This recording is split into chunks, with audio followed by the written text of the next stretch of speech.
5 വർഷത്തോളമായി തകർന്നു കിടക്കുന്ന റോഡ് എന്ന് സഞ്ചാരയോഗ്യമാക്കുമെന്ന ചോദ്യവുമായി പ്രദേശവാസികൾ. കുണ്ടറ പെരുമ്പുഴ സൊസൈറ്റി മുക്ക് മുതൽ കന്യാകുഴി വരെയുള്ള റോഡാണ് പ്രദേശവാസികൾക്ക് ദുരിതം സമ്മാനിക്കുന്നത്. കുണ്ടറ പെരുമ്പുഴ സൊസൈറ്റി മുക്ക് മുതൽ കന്യാകുഴി വരെയുള്ള റോഡാണ് ഏകദേശം 5 വർഷത്തോളമായി തകർന്നു കിടക്കുന്നത്. നേരത്തെ ജില്ലാ പഞ്ചായത്ത് ചെയ്ത റോഡാണിത്. അത് ഇനിയിപ്പം എന്തായാലും മുഖ്യമന്ത്രിയുടെ ഈ നിർദ്ദേശപ്രകാരമാണെന്നാണ് അറിവ് നമുക്ക്. ഇത് നേരത്തെ ഒരു ബോർഡ് കൊണ്ടുവച്ചായിരുന്നു, അതങ്ങ് മാറ്റിയിട്ട് ഇപ്പോൾ രണ്ടാമതൊരു ബോർഡ് കൊണ്ടുവച്ചിരിക്കുക. അതിൻ്റെ കാരണം എന്താണെന്ന് നമുക്ക് അറിഞ്ഞുകൂടാ. ഏത് ഫണ്ടിൽ ഉപയോഗിച്ചാണെന്നൊന്നും നമുക്കറിയാൻ പറ്റില്ല.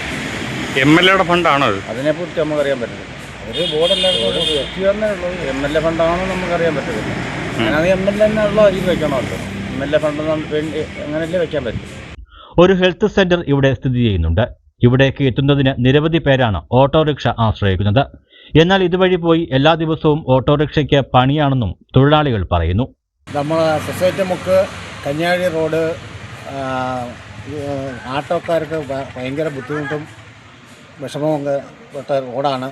ഈ റോഡിൻ്റെ വികസനത്തിന് വേണ്ടി ഇവിടുത്തെ MLA നേരത്തെ ഒരു 4 വർഷത്തിന് മുമ്പ് 26 ലക്ഷം രൂപ അനുവദിച്ചിട്ട് ഇപ്പോൾ ആ ബോർഡ് MLA എടുത്തുകൊണ്ട് പോവുകയും ഇപ്പോൾ വീണ്ടും തിരഞ്ഞെടുപ്പ് അടുത്ത് വന്നപ്പോഴത്തേക്കിന് വീണ്ടും 20 ലക്ഷം രൂപയുടെ ഒരു ബോർഡ് കൊണ്ടുവന്ന് വെച്ചേക്കുക.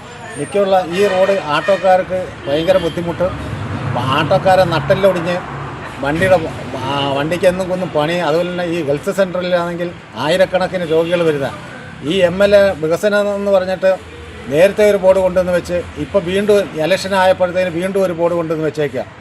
2 തവണയായി PC Vishnunath MLA flex board വയ്ക്കുന്നുണ്ട്.